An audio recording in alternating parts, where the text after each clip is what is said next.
Welcome to the Software People Stories. I'm Shiv. I'm Chitra. And I'm Gayatri. We bring you interesting, untold stories of people Associated with the creation Or consumption of software-based solutions. You'll hear stories of what worked, and sometimes what didn't, you will also hear very personal experiences. and insights that would trigger your thoughts And inspire you to do even greater things.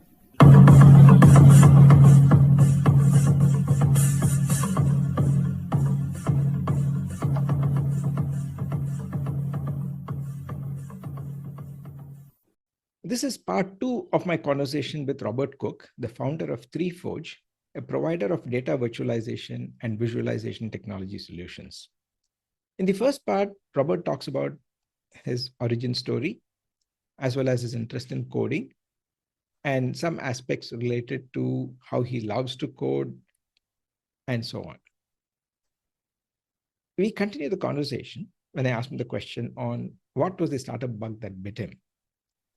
And he talks about how the urge to reinvent how software is developed has been the primary motivator, where he says that by and large, maybe up to 90% of the code that is written is quite similar across teams and organizations, and how that can be the basis for reuse and also stability of the software. So his simple mantra is to solve it once, solve it well, and reuse it, which has also been the guiding principle in his company, SafeForge. He also shares a lot of other tips and the principles that he follows in his company, which is about abstracting many of the operations needed, for example, the user interface widgets and the experience, to reduce the work needed to create and deploy solutions quickly. And the story of why the name SafeForge, and his thoughts on creating software for real-time processing versus batch mode processing. And he shares some very nice tips on defensive coding. And in a 2-minute intro, it's probably a very, very good way to start defensive coding. We finally close with how he manages his time and what stresses him. Listen on. Yeah, this is probably also a nice segue into from being a developer. Now, what was the bug that bit you to start a company? Yes. So I felt that I was moving from organization to organization. And at some point I was head of, my last job before starting SafeForge was head of architecture at LiquidNet, which is I kind of could dip my toe into all the different projects that were being done.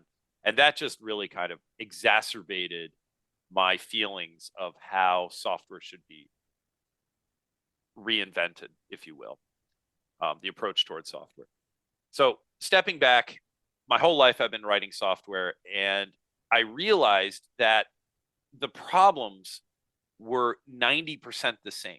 Or let's put it this way, from my employer's perspective, 90% of the money they were spending for me and my team to get the job was duplicative for the team next door to us solving a different problem.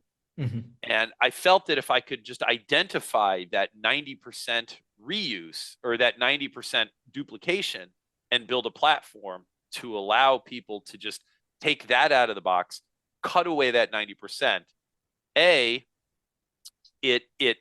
lowers the delivery time by leaps and bounds, right? Because that 90% is usually what you have to focus on at the beginning. So if I can get rid of that, people can start delivering right away.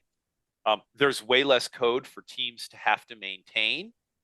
And it's a much more reliable solution because you're only writing 10% of the code. I mean, the less code you write, the less likely there is to have bugs, kind of almost provably.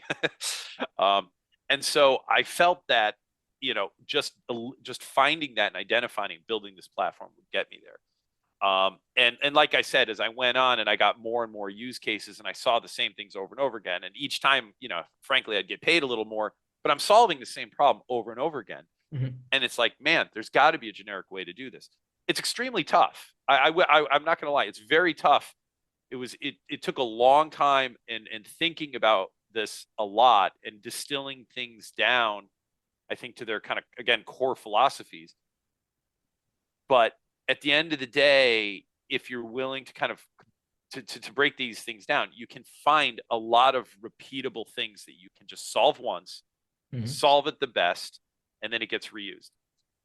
And to me, the other thing is I'm kind of a performance junkie. I didn't actually answer before when I said there's the different things you can focus on, which is, you know, maintainability, performance, and this and that. For me, number one is performance. Performance every time. Number two, maintainability. And three, the amount of time it takes to write a piece of code, I do not care. In fact, if it takes me longer, I'm almost happy because that gives me something to do. Gives my team something to do. I'm not gonna go that far. But you know, it is having performance is critical. And the thing is, when you're writing code, let's step back and say you've got 10 teams and they're each building the solution, their own solution, and they're doing that 90% over and over again. It doesn't make sense for them to really focus on performance unless their use case happens to be like high frequency trading or something that was really performance focused. And so they're not actually building the highest performance software, nor should they be. But for us, because I'm saying, look, we're going to build this and this is going to be used in all of these use cases and it's going to be executed trillions of times, we want to make everything as fast as we possibly can. And so we end up actually building solutions that perform way, way better than people who go write it from scratch too. And so it's like a win, win, win, win, really. So it's logical. And I'll even go as far as to say that, you know, we're getting very good traction. I mean, we have hundreds. I mean, right now we have thousands of people using our dashboard and hundreds of use cases. And I think that I'll go as far as to say that I think in a decade, the idea of not using a platform like SafeForge, I think eventually we'll have some good competitors out there. There's got to be at some point. We can't continue to be the only one. It will not make sense to go and build things from scratch. I think it's proving itself to be so much faster to build solutions, and the likeliness of an outage goes down dramatically. All of these savings, it just makes sense.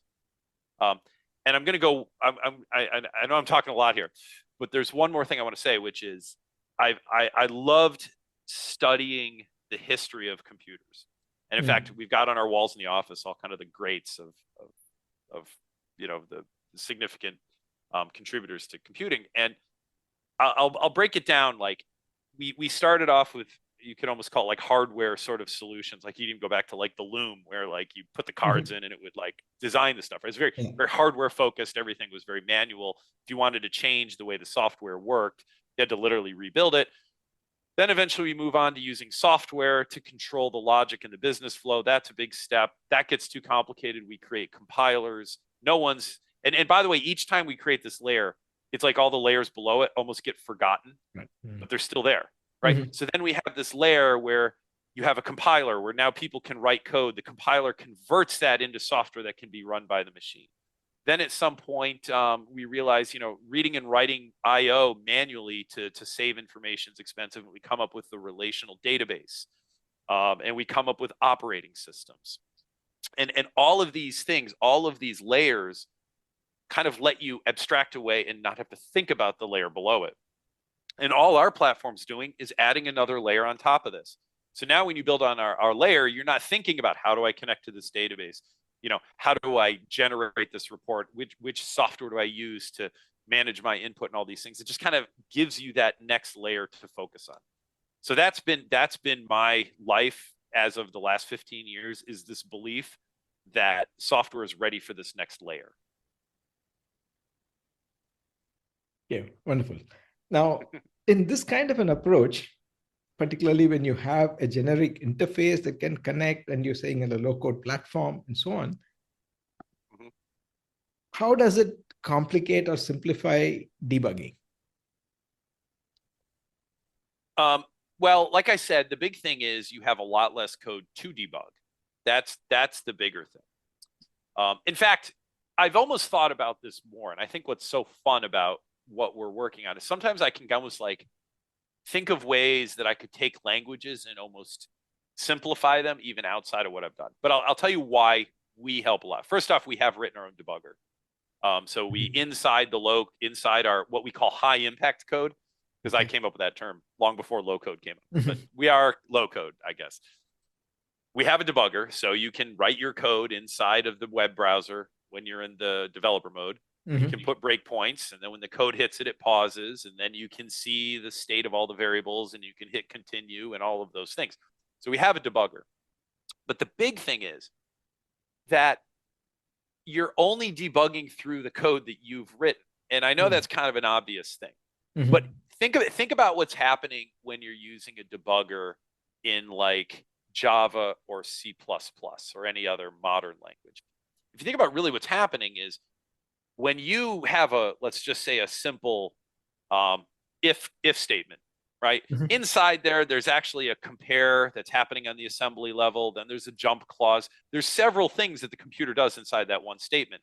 Right. But when you debug, you just hit that one statement and it moves to the next statement. It skips over all the little things the computer's doing. That's an important thing. We don't think about it, but that's an important thing. So what we've done is we've said all that code, and let me start. If you look at a piece of software that has a lot of GUI stuff going on, or even a lot of data space stuff going on, you're going to see piles and piles of code to maintain, I don't know, colors of cells and how, how do you actually move this around and get this on the screen, and how do you do filtering and all this sort of end user stuff. All of that is kind of, unfortunately, in most cases, gets mixed in with the business logic. So now you're trying to step through the business logic, and you end up walking into and stepping out of all this other code that you're not interested at that time. You know what I mean? And so I've thought about, even if you took AMI and 3Forge and you put it away, I think there's actually a space for a language where you could literally say, I've written these libraries, and this library, I know it works, and the debugger should just always skip it. Just pretend it doesn't even exist, almost like assembly code. But that's what we've done. So you're never in the debugger, you're never going to step through and be like, oh, this is how the PDF report is adding this, because you just don't care. Focus on the business logic. Yeah, but from a user's perspective, I've come across situations where what the user sees is, let's say, your dashboard. And supposing they think something is not right. The first thing they would say is your dashboard doesn't work. Right? While you can say that, yeah, my code works, but then in an enterprise, when you are integrating with different systems, how do you handle those situations where we will still be able to get back to the user with a reasonable solution? Well, I should say that about our product is we deliver a platform, not the individual dashboards. So, okay. Right. So we deliver the platform, and then our users will go into what we call developer mode or configuration mode. And it's a what you see, what you get sort of thing. But you go into that mode, and now you can drag and drop. Like I'll put a table here, and I'll put a chart here, and I'll create a divider, and I'll have this window pop out if they do this, and all these workflow things, and I can go into all the features, which gets pretty exhaustive. But ultimately, they build this out, and then they say publish. And when they publish that, now it becomes available for other people to use. Okay. So when people see issues in the dashboard, they should go back to the person that built the dashboard.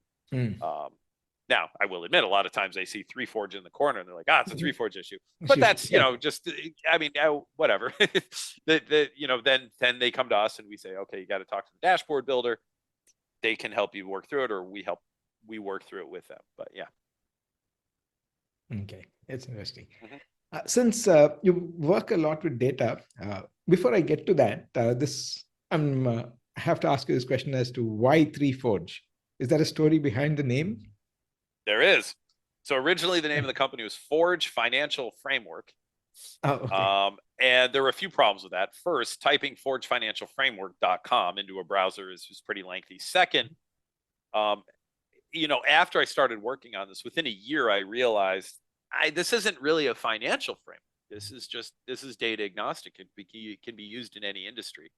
So I really kind of wanted to move away from that. And then around that time, they actually started allowing domain names that started with a number. So you couldn't actually have a domain name starting with a 3. So it made it very easy for me to get it because no one had it. So I got 3forge.com. We renamed, we did a doing business as 3forge.com. And that name is just, it's a lot easier, a lot catchier. Yeah. Yeah. And definitely is a conversation starter. Great. Yeah. Yeah. Now coming back to data, you talked about the volume, velocity, variability, and the validity. Good. Yeah. There's probably a W that is being attached to data nowadays, particularly with AI, saying that weaponization of data. Do you have any thoughts on how we could be defensive? We talk about defensive programming, but then when it comes to handling data in real time, you have any thoughts on how that can be handled? Because increasingly, they say that the whole systems could be poisoned with bad data. Right. Well, this is, you've hit a topic very close to my heart here, which is the real-time aspect of data. And by the way, you also mentioned defensive coding, and I could talk about that for a little bit too, and my beliefs on that. But I think, so if you go way back and you talk about software or building systems, they actually kind of don't even talk about it too much online. You can't even find it. But if you go back to the textbooks, there's really kind of two ways you can do software. It's either called offline or online. Offline means that you're kind of doing things in a batch mode. Like you want to add up a bunch of numbers, you write a for loop, and you go through the numbers and you add it up. That means you have all the numbers ahead of time. Mm-hmm. Online means that you're reacting as data comes in. That's actually a much more difficult way to write software, but it's also critical if you want to do things real time.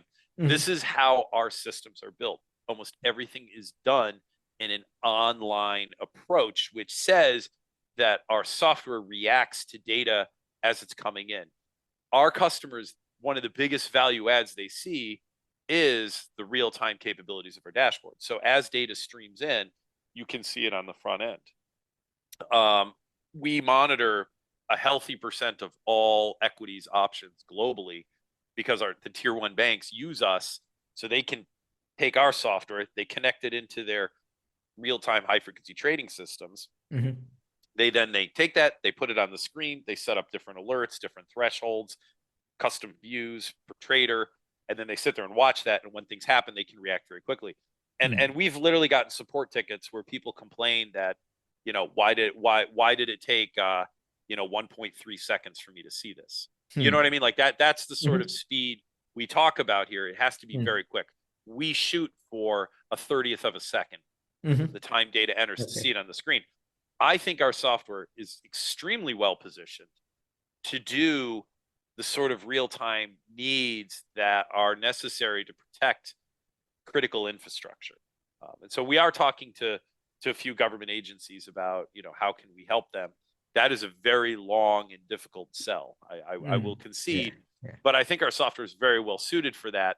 And it's amazing, by the way, how often when we go in to help customers, that as soon as you get this stuff hooked up, and you immediately start to realize all the issues and holes and gaps within your infrastructure once you start to hook this up. I've realized something over time that is quite obvious, but maybe it's worth stating anyways, because maybe not. After the fact, I'm like, well, this is obvious. Our brains and our eyeballs are very good at moving data. They're actually incredibly good at being able to take data coming in, take that kind of time and real sense and make information out of it, like videos and things like that. But what's sad is almost all data that comes up on the screen in almost all desktop solutions is static. You just bring it up and it's there. So it's missing a huge component of what our brains want. And so I guess what I'm saying is being able to have real-time displays where you can look at information, filter, find, sort on information as it's changing is really important. But it's also very difficult to write that software. It's much more difficult to write real-time software than it is batch software. Yeah. So, yeah. Yeah. Okay. The other probably topic that I was curious about was when you have a piece of software that integrates with other existing software as well as data feeds and so on, we talk about these supply chain attacks. Mhm. So what are your thoughts on securing the supply chain when your platform is used by some other developers? They probably integrate other pieces as well, right? Yes. So I'll answer that question up to the limit of my of my ability Yeah. to be candid. And the reason I say that is a lot of our users will take our software and use it in ways that I can't foresee or even necessarily know. But from the platform's perspective, what I do know is that once people start hooking up many different systems, and especially real-time systems, the number of possible scenarios for issues compounds exponentially. Yeah. Like, and you can draw a very simple graph. It's like you have two systems, well, you have one connection point. You have three systems, well, you probably have two connection points, one there, whatever, or three. And then you have 10 systems, and now you have 9 plus 8 plus 7 plus 6 plus 5 plus 4 connection points. So it literally is growing very, very fast as you add more systems. And so our software has to be very, very defensive, to go back to what you're saying before. And by the way, I love talking about defensive versus offensive programming. I think it's a very interesting topic. We have a few minutes. I think that is a topic that not too many people talk about. So if you want to share something, I'd love to great. talk about that. Yeah. But so the idea is we have to have very defensive software. We almost call it an immunity system, which says we're connecting to this real-time system. If that real-time system stops responding, we need to be able to let the users know that there's been an interruption, a connection in the I'll call it our supply chain, which is how's the information getting into our system. Another thing that can happen is if something goes wildly wrong, that system could suddenly burst a million messages in 1 second. We don't want to be a slow consumer, because a slow consumer for us would slow down the downstream system. So we have to have this immunity in place to never be a slow consumer. No matter what data arrives, it can never bring us down. You know what I mean? If there's delays or things like that, we have to be able to alert. So that's the sort of things we focus on. And to go back to the supply chain risk, how our customers use that, I actually don't. It's a little different for each use case. But I think ultimately it comes down to, I think visibility is a big part of it. And that's what we try to provide. Yeah. Okay. Yep. Yeah, I think we've covered a lot of topics.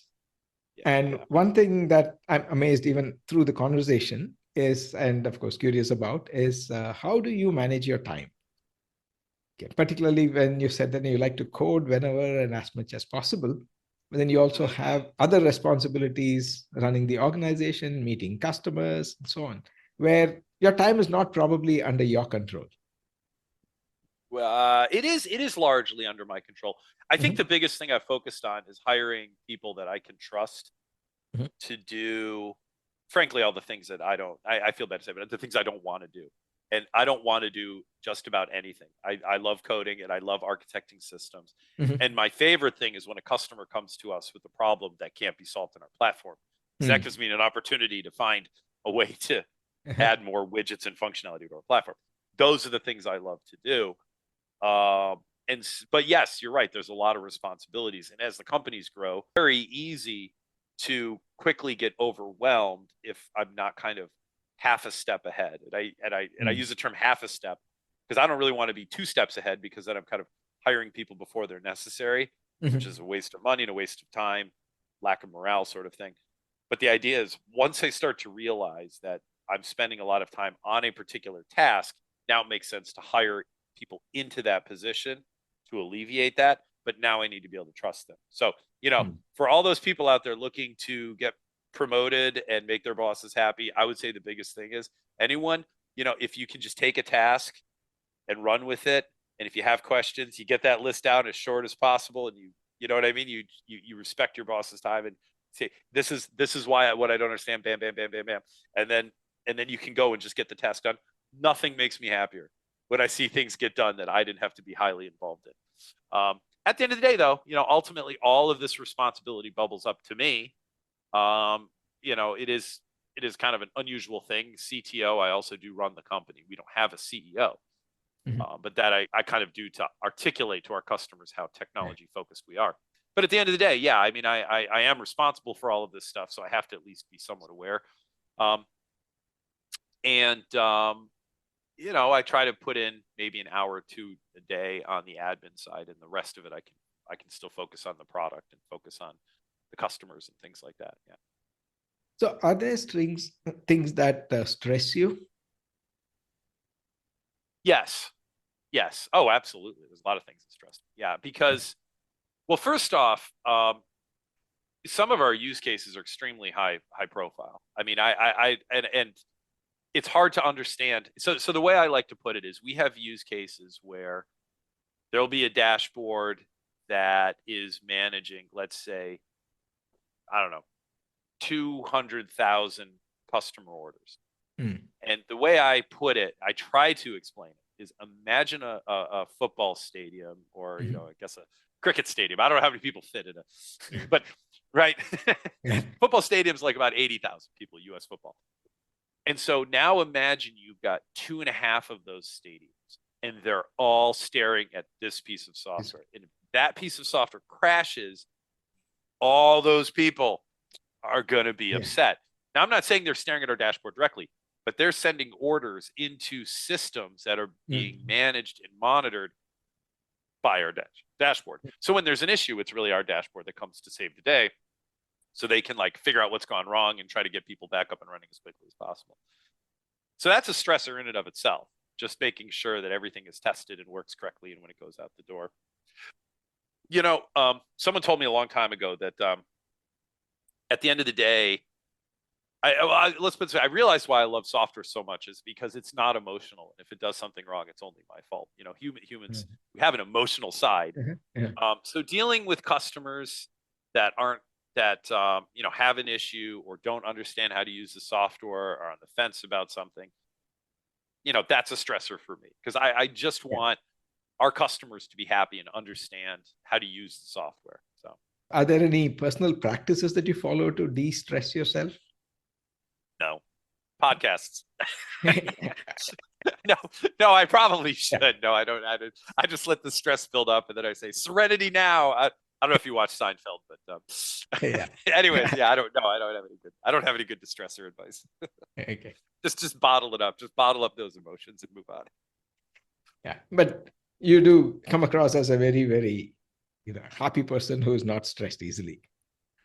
Yeah, I would say naturally I'm not like a super stressed person. Fair enough. Yeah. So do you want me to talk about the offensive versus defensive program? Sure. So it's an interesting thing. So everyone talks about defensive software a lot, but I've realized, and this is something that I think is understated, but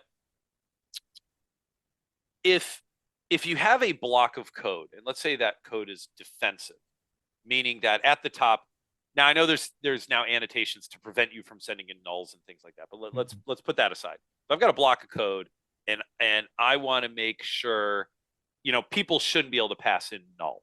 They just shouldn't be able to pass in null.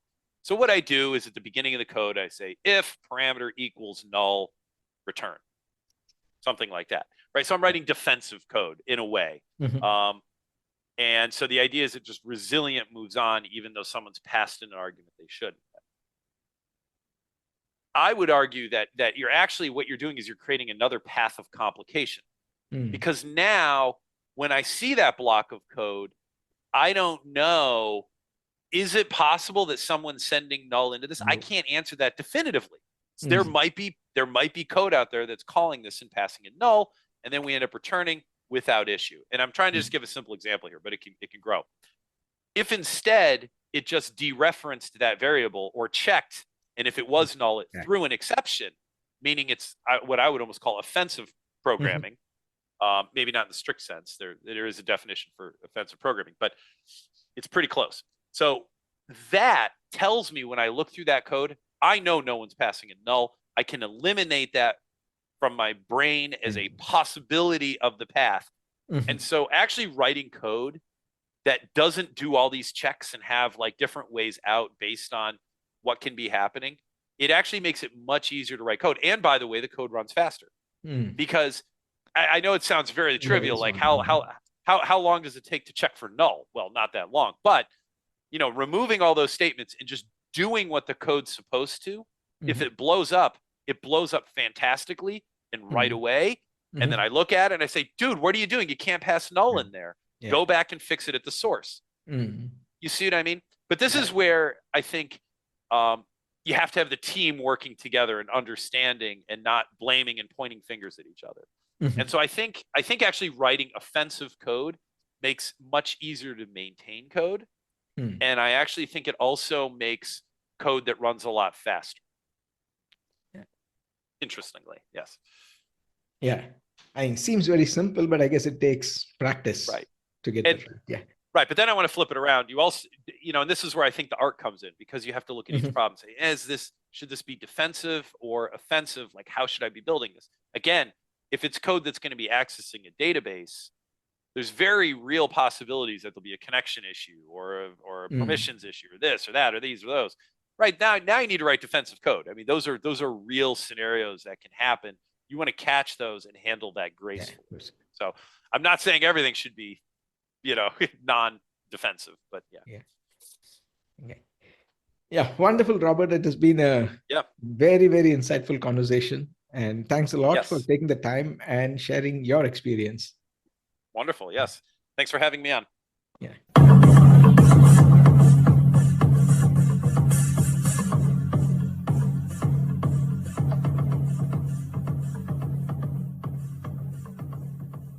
We thank Siddharth for the music and Anita for promoting the Software People Stories. If you like this episode, please subscribe on your favorite podcast client and spread the word in your network. If you'd like to share your story, contact us at podcasts@pm-powerconsulting.com.